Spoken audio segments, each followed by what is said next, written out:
ku kan tetap percaya. Sebab Tuhanlah tempat perlindungan, yang maha tinggi tempat perteduhan. Malapetaka takkan menimpaku. Selamat pagi Bapak Ibu yang dikasihi Tuhan. Apa kabar pagi hari ini? Semua sehat? Semua diberkati Tuhan? Dan melangkah bersama dengan Tuhan? Kami percaya penyertaan Tuhan selalu ada kepada setiap kita.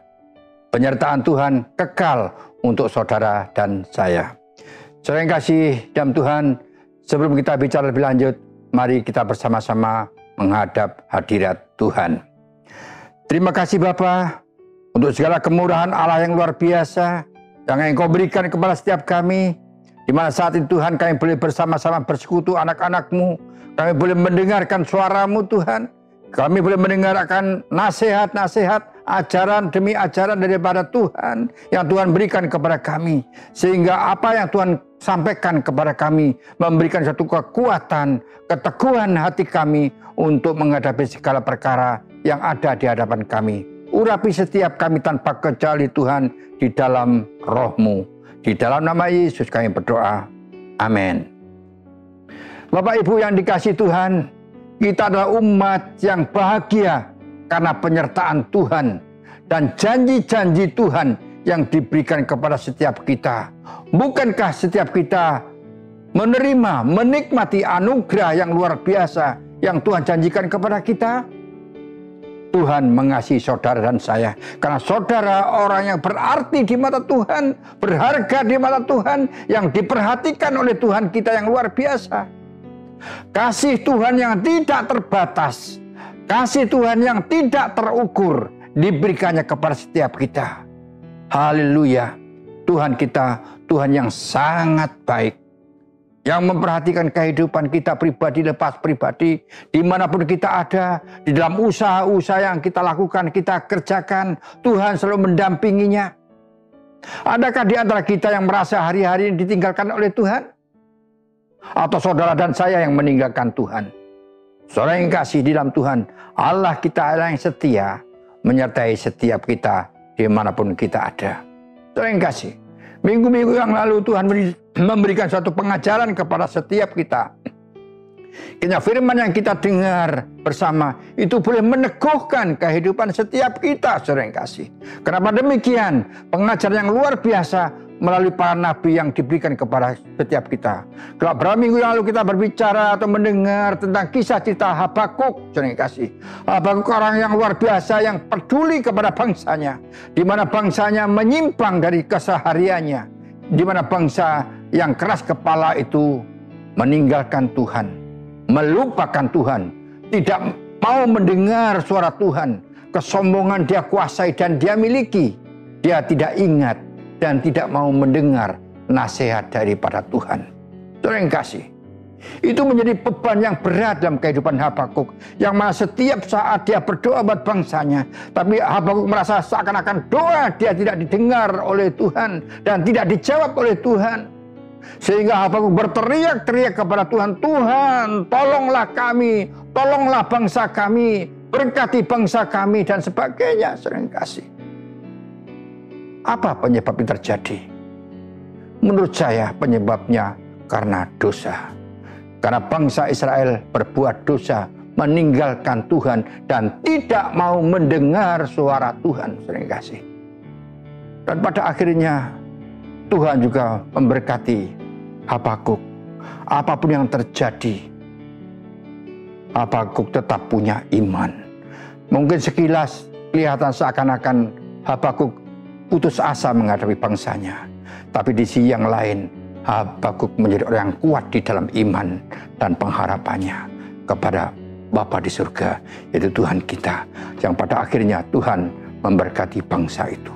Saudara yang kasih, kalau kami atau saya khususnya mempelajari tentang para nabi dan sebagainya, pesan-pesan sejarah yang kita baca berkali-kali, yaitu firman Allah, itu memberikan suatu perenungan-perenungan yang positif untuk kita, memberikan nasihat-nasihat.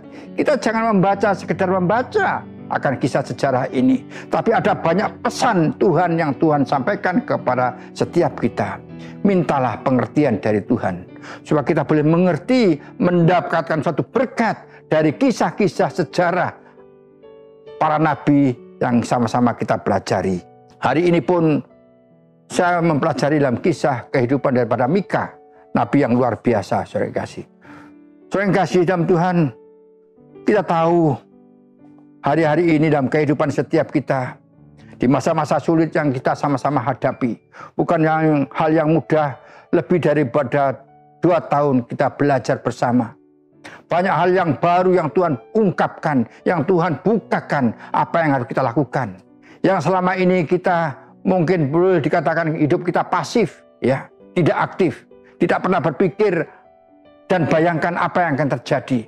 Begitu hal-hal yang buruk yang menimpa negeri kita, dengan kurang lebih dari 2 tahun kita banyak belajar di situ. Ternyata menurut saya kita tidak bisa hidup sendiri.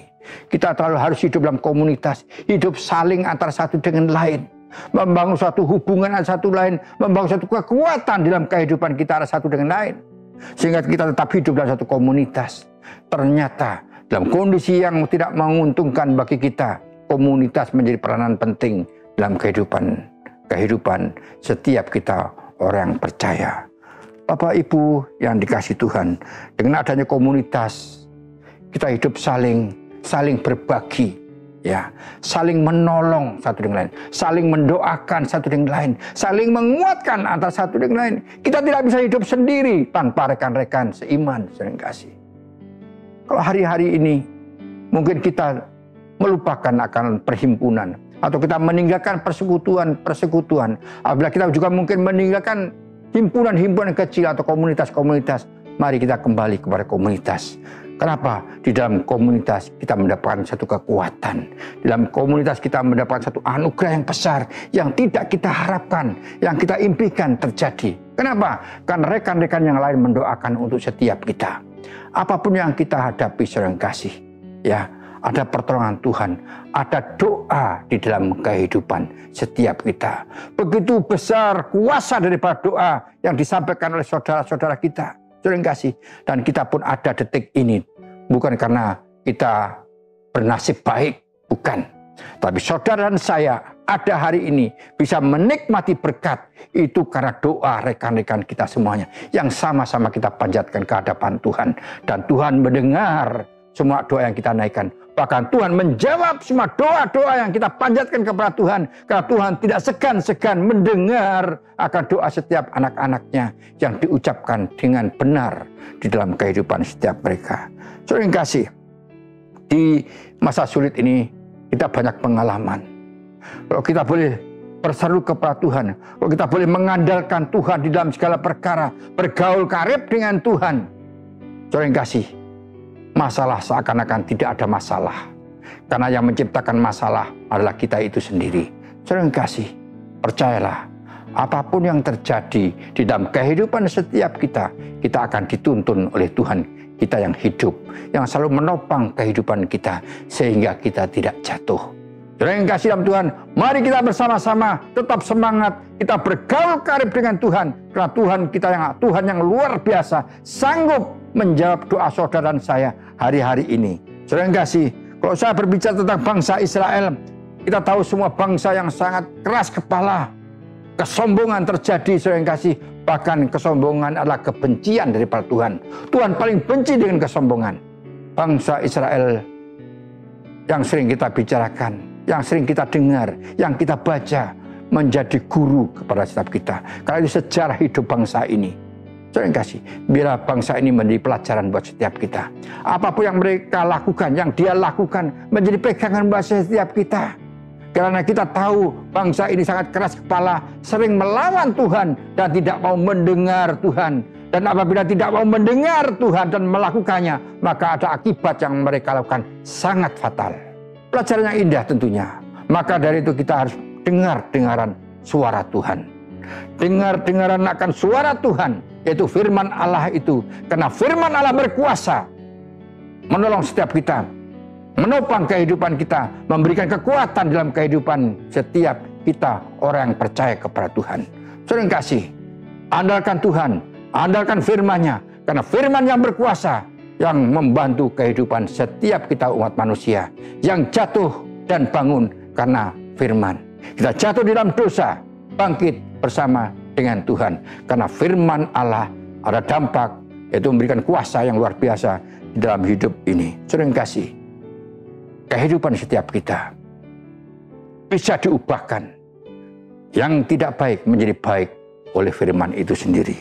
Saudara yang kasih, di saat pada waktu itu Mika masih hidup, kita tahu dari kita bicarakan pertama bahwa bangsa Israel yang kaku, yang meninggalkan Tuhan, yang menduakan Tuhan, yang utama dalam hidup mereka adalah kesombongan mereka karena dia sudah memiliki tempat doa atau sembayangan yang mereka dirikan, yaitu berhala-berhala di tengah kehidupan setiap mereka. Tetapi saudara yang kasih, saya percaya Tuhan pun tetap mengasihi dia. Tuhan tetap mengasihi bangsa Israel. Karena bangsa Israel adalah bangsa pilihan. Saudara yang kasih, sama dengan saudara Israel rohani yang disayang oleh Tuhan, yang dikasihi oleh Tuhan. Kasihnya tidak pernah berubah buat saudara dan saya. Apapun yang saudara dan saya lakukan kadang-kala tidak menyenangkan hati Tuhan, tetapi Tuhan tetap mengasihi saudara dan saya. Saudara yang kasih, bangsa Israel meninggalkan Tuhan. Suatu saat bangsa Israel menghadapi peperangan yang luar biasa. Dia tahu betul bahwa lawan peperangannya atau musuhnya ini sangat besar, sangat luar biasa. Dengan teknik-teknik peperangan yang mereka miliki itu luar biasa, sangat luar biasa. Saudara yang kasih, sehingga bangsa Israel merasa kecil hatinya. Waduh, tamatlah sudah. Kalau kita berperang hari ini, kita akan mati konyol menghadapi musuh. Saudara yang kasih, Mika tetap berdoa buat bangsanya. Sebagian orang tentunya berdoa kembali kepada Tuhan, kembali mendengar bisikan dari Tuhan, dan Tuhan tetap mengasihi bangsa ini. Maka dari itu saudara yang kasih, firman Tuhan dalam kitab Mika pasal kedua, di dalam ayat yang ke-13 berbunyi demikian, saudara yang kasih. Penerobos akan maju ke depan mereka. Mereka akan menerobos dan berjalan melewati pintu gerbang, akan keluar dari situ. Raja mereka akan berjalan terus di depan mereka. Tuhan sendiri di kepala barisan mereka. Terima kasih. Dalam kondisi yang seperti itu, dalam baris berbaris menghadapi peperangan, tapi hati kecil mereka sudah tahu bahwa kami akan kalah.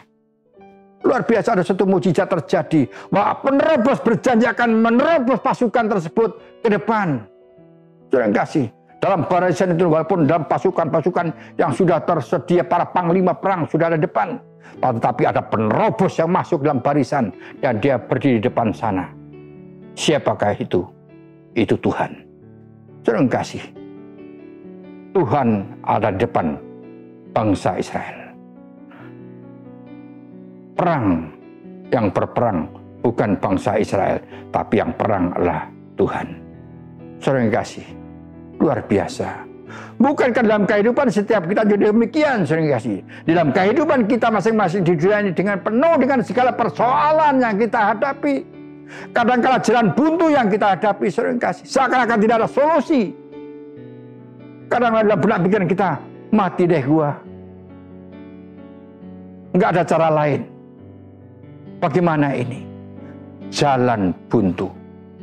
Bangsa Israel sudah kena skakster, saudara yang kasih. Masih bisa bernafas, belum skakmat, saudara yang kasih. Masa skakster, Tuhan datang menjadi penerobos pasukan, memberikan satu kekuatan dan pertolongan, tampil ke depan, dan Tuhan menjadi kepala barisan. Saudara yang kasih, Tuhan sendiri di kepala barisan mereka. Tuhan paling depan, saudara yang kasih. Dalam hal yang pertama, yang utama paling depan, yang akan menghadapi musuh. Sehingga bangsa Israel berperang, memiliki kemenangan. Karena yang berperang bukan bangsa Israel, tapi yang berperang adalah Tuhan ganti bangsa Israel. Saudara kasih, tentunya hal yang luar biasa yang terjadi dalam kisah ini. Saya mengajak buat saudara dan saya semua tanpa kecuali yang mendengar kabar baik ini.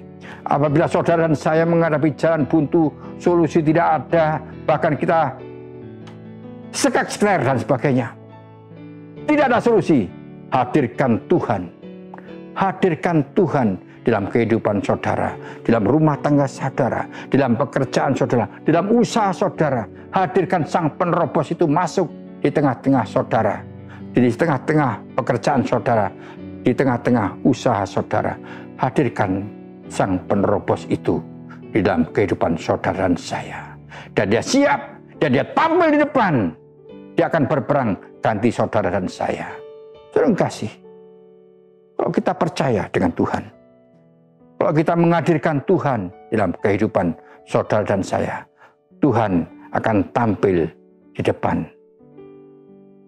Pengganti saudara berperang. Kalau Tuhan yang berperang, pasti kemenangan ada dalam kehidupan saudara dan saya. Dan kemenangan akan saudara miliki. Saudara kasih, pesan Tuhan buat saudara dan saya. Hadirkan Sang Penerobos itu di dalam kehidupan saudara dan saya. Dimanapun, kapanpun. Apabila saudara menghadapi satu problem masalah di dalam rumah tangga saudara, jangan memakai kekuatan saudara sendiri. Ya, oh mentang-mentang saya kan pengalaman, saya sudah biasa menghadapi seperti ini. Saudara kasih, itu adalah kesombongan yang ada dalam kehidupan kita. Kesombongan adalah kebencian daripada Tuhan. Saudara kasih, serahkanlah persoalan saudara, hidup saudara, apapun yang saudara kerja, serahkan kepada Tuhan. Tuhan, ini saya Tuhan, saya menghadapi jalan buntu, tidak ada solusi yang saya hadapi Tuhan. Kami serahkan semuanya tanpa kecuali hanya kepadamu Tuhan. Engkau yang ambil alih Tuhan. Kami tidak memiliki kemampuan apapun Tuhan. Saya tidak punya kemampuan apapun, tidak punya kekuatan apapun, dan tidak punya kuasa apapun. Tapi apabila Engkau hadir di tengah-tengah keluarga kami, rumah tangga kami, usaha kami, saya percaya di dalam Engkau ada solusi. Karena Engkau yang menyelesaikan masalah tersebut. Bapak Ibu yang dikasihi Tuhan, Allah kita luar biasa. Tentunya bagaimana caranya kita menghadirkan Sang Penerobos itu masuk di tengah-tengah kehidupan setiap kita. Tidak sekonyong-konyong penerobos itu akan masuk. Terlepas daripada dia mengasihi saudara dan saya. Yang perlu kita lakukan, beberapa hal yang harus kita lakukan tentunya. Yang pertama, kita harus merendahkan hati agar Sang Penerobos itu masuk dalam kehidupan saudara dan saya. Merendahkan hati yang berarti kita katakan, Tuhan, saya tidak bisa apa-apa Tuhan. Saya tidak punya kemampuan apa-apa Tuhan. Saya lemah, saya tidak punya kekuatan. Tapi hanya Engkau Tuhan yang sanggup melakukan segala perkara. Hanya Engkau yang sanggup memberikan kekuatan buat saya. Tuhan, berkati ketidakmampuan kami Tuhan. Biarlah Engkau yang berperang ganti kami, anak-Mu ini. Sering kasih, yang berarti merendahkan hati. Kita menyerahkan semuanya hidup ini hanya kepada Dia. Berserah kepada Tuhan. Berserah diri hanya kepada Tuhan. Sepenuhnya total kita menyerahkan diri kita kepada Tuhan, maka Tuhan akan ambil alih. Saudara yang kasih, di dalam kitab Yeremia pasal yang ke-17, di dalam ayat yang ke-7 dan yang ke-8 berbunyi demikian, saudara yang kasih. Diberkatilah orang yang mengandalkan Tuhan, yang menaruh harapannya kepada Tuhan, saudara yang kasih. Ia akan seperti pohon yang ditanam di tepi air, yang merambatkan akar-akarnya ke tepi batang air, dan yang tidak mengalami datangnya panas terik, yang daunnya tetap hijau, yang tidak khawatir dalam tahun kering, dan yang tidak berhenti menghasilkan buah. Saudara yang kasih, Tuhan berkata, diberkatilah orang yang mengandalkan Tuhan, yang menaruh harapnya hanya kepada Tuhan. Ke yang lain itu tidak, hanya kepada Tuhan. Saudara kasih, diberkatilah orang yang mengandalkan Tuhan, yang menaruh harapannya hanya kepada Tuhan sepenuhnya, maka Tuhan akan hadir, akan menyertai, maka Tuhan akan memberikan solusi, dan Tuhan akan memberikan suatu berkat yang luar biasa di dalam kehidupan ini. Terima kasih. Tentunya hari-hari yang sulit ini, hari-hari yang cukup memakan pikiran buat setiap kita umat manusia. Dengan mendengarnya kabar berita yang kadang-kala tidak memberikan kekuatan kepada kita. Sekarang pertanyaannya, kepada siapa kita harus mengadu? Kepada siapa kita harus merespon semuanya ini? Kepada siapa kita harus berserah hidup kita? Terima kasih. Firman Tuhan mengajar kepada kita. Mari sama-sama kita merendahkan hati kita, datang kepada Tuhan. Bapa, inilah aku. Dengan segala kekurangan, dengan segala kelemahan hati kami, dengan ketidakmampuan kami, hidup kami serahkan ke dalam tangan-Mu Tuhan. Kami mau Tuhan, Tuhan ikut campur dalam permasalahan yang kami hadapi.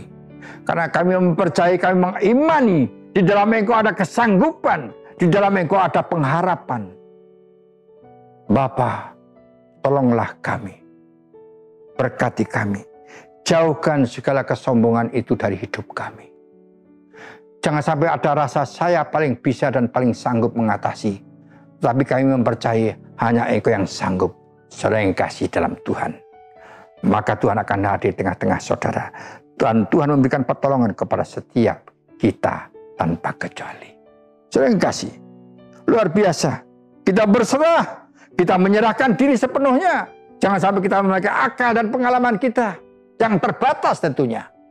Tapi semuanya ini kehendak dan keinginan kita serahkan mutlak sepenuhnya hanya kepada Tuhan. Maka Tuhan akan turun tangan menolong saudara dan saya. Merendahkan hati. Jadi yang kedua, sering kasih, kita mematikan ego kita. Yaitu kesombongan kita. Kita harus menyadari bahwa kesombongan adalah kebencian daripada Tuhan. Firman Tuhan dalam kitab Yeremia 17 di dalam ayat yang kelima berbunyi demikian, sering kasih. Beginilah firman Tuhan, terkutuklah orang yang mengandalkan manusia, yang mengandalkan kekuatannya sendiri, dan yang hatinya penuh, dan hatinya menjauh daripada Tuhan. Sering kasih. Sekali lagi, ayat ini luar biasa buat setiap kita. Mari kita mengandalkan Tuhan, segala kesombongan yang ada pada kita sirnakan. Beginilah firman Tuhan, terkutuklah orang yang mengandalkan manusia, yang mengandalkan kekuatannya sendiri, dan yang hatinya menjauh daripada Tuhan. Sering kasih. Dan ini yang sedang terjadi saat-saat ini, sering kasih. Manakala kita sering hanya menggunakan kekuatan dan pengalaman kita. Ya, kita merasa kita sanggup, kita merasa mampu. Itulah yang terjadi dalam kehidupan setiap kita. Dan ia akan seperti semak bulus di padang belantara. Ia tidak akan mengalami datangnya keadaan baik, dan ia tinggal di tanah anggur di padang gurun. Saudara yang kasih, apabila kita mengandalkan kekuatan kita, mengakui dan menggunakan ego kita masing-masing, kata firman Tuhan luar biasa, bahwasanya kita tidak disukai oleh Tuhan. Dan Tuhan katakan, terkutuklah orang yang mengandalkan manusia, yang mengandalkan pengalamannya, mengandalkan kemampuannya, dan tidak mengandalkan Tuhan. Dan mengandalkan kekuatannya sendiri, sering kasih, dan hatinya menjauh daripada Tuhan. Yang artinya tidak memakai Tuhan, tidak minta tolong kepada Tuhan, dan seakan-akan tidak mengakui bahwa Tuhan itu sanggup. Padahal Tuhan itu sanggup. Saudara yang kasih dalam Tuhan, luar biasa. Dan yang ketiga, kita taat kepada firman. Saudara yang kasih, dalam kitab Roma pasal yang ke-16 di dalam ayat yang ke-25 berkata demikian, saudara yang kasih. Bagi Dia yang berkuasa menguatkan kamu menurut Injil yang kumasyurkan dan pemberitaan tentang Yesus Kristus, sesuai dengan pernyataan rahasia yang didiamkan berabad-abad lamanya. Tetapi yang sekarang telah dinyatakan dan yang menurut perintah Allah yang abadi telah diberitakan oleh kitab-kitab para nabi kepada segala bangsa untuk membimbing mereka kepada ketaatan iman. Bagi Dia satu-satunya Allah yang penuh hikmat, oleh Yesus Kristus segala kemuliaan sampai selama-lamanya. Saudara yang kasih, firman Allah membimbing kita kepada iman, percaya kepada Tuhan. Itu yang perlu dibutuhkan di dalam kehidupan setiap kita. Apabila kita menghadapi hal-hal yang kita tidak mampu dan tidak sanggup mengatasinya. Saudara yang kasih, mari kita sama-sama hari-hari ini kita berserah hanya kepada Tuhan. Ya, kita mengarahkan pandangan kita hanya kepada Tuhan. Saudara yang kasih, saudara yang kasih, mari kita katanya melihat kuat kuasa Tuhan. Kalau kita melihat ke atas, kita hanya berharap dengan Tuhan. Tuhan, tolonglah saya. Tuhan, berkatilah saya. Kalau kita melihat ke bawah, kita bisa bersyukur. Terima kasih Tuhan, Engkau sudah menolong kami, Engkau sudah memberkati kami. Dan apabila kita menoleh ke keliling, mari kita sama-sama kita berbagi kepada sesama, rekan dan saudara. Saudara yang kasih, jangan berpikir untuk sempurna, tapi berpikirlah untuk kita berguna bagi sesama. Saudara yang kasih, mari kita tentunya hari ini, hari kita penuh dengan pelajaran yang indah buat kita. Dan kita belajar, bila Tuhan itu mengajar kehidupan kita, dalam kehidupan ini tanpa pengajaran yang benar dari Tuhan, saudara dan saya, tentunya kita akan jatuh. Mari saudara yang kasih, untuk menjadi kuat, berlatihlah tentunya. Ya, berlatihlah. Olahragawan ingin menjadi kuat, dia penuh keinginan, kerinduan, berlatih, menyisihkan waktu untuk berlatih, bertarung, dan sebagainya, yang akhirnya dia memiliki satu kemenangan. Dalam kehidupan setiap kita pun demikian, saudara yang kasih, kita harus banyak berlatih, agar kuat doa kita kepada Tuhan, supaya kuat juga imannya, saudara yang kasih, juga kuat ibadah kita kepada Tuhan, dan kuat juga di dalam pengharapan kita kepada Tuhan. Saudara yang kasih, pertanyaannya buat saudara dan saya, berharap kepada siapakah kita hari-hari ini? Nah, dunia yang tidak menentu ini, mari kita belajar melatih diri kita, melatih doa kita dipertambah, membaca firman kita ditambah, pengharapan kita dikuatkan, kehidupan iman kita dikuatkan, bahkan berkat Tuhan akan ditambah-tambahkan dalam kehidupan saudara dan saya. Saudara yang kasih, mari, kalau orang lemah hanya bisa mengeluh, saudara yang kasih, ya, madu, tanda-tanda orang itu lemah. Tapi saudara dan saya menjadi orang-orang yang kuat, orang-orang yang perkasa, orang yang tangguh, yang mengandalkan Tuhan di dalam segala perkara. Saudara yang kasih, hadirkan penyerobos dalam hidup saudara, dalam rumah tangga saudara, dalam pekerjaan saudara, dengan apapun yang saudara lakukan dan kerjakan di bumi ini, hadirkan sang penerobos itu di tengah-tengah hidup saudara. Percayalah bahwa penerobos itu akan memimpin saudara, akan menolong kehidupan saudara dan saya, dan berkat Tuhan disediakan bagi saudara dan saya. Saudara yang kasih Tuhan yang luar biasa itu selalu ada dan untuk saudara dan saya. Kita boleh menikmati dan harus menikmati berkat Allah yang Tuhan sediakan, yang Tuhan sudah janjikan kepada saudara dan saya. Saudara yang kasih dalam Tuhan, percayalah, saudara orang yang berharga dan berarti di mata Tuhan. Dan saudara akan ditolong. Sang penerobos ada di depan saudara. Serahkanlah semuanya kepada Dia, dan Dia akan ambil alih di dalam segala persoalan yang saudara dan saya alami hari-hari ini. Tuhan memberkati kepada setiap kita. Amin. Apapun yang terjadi, ku kan tetap percaya.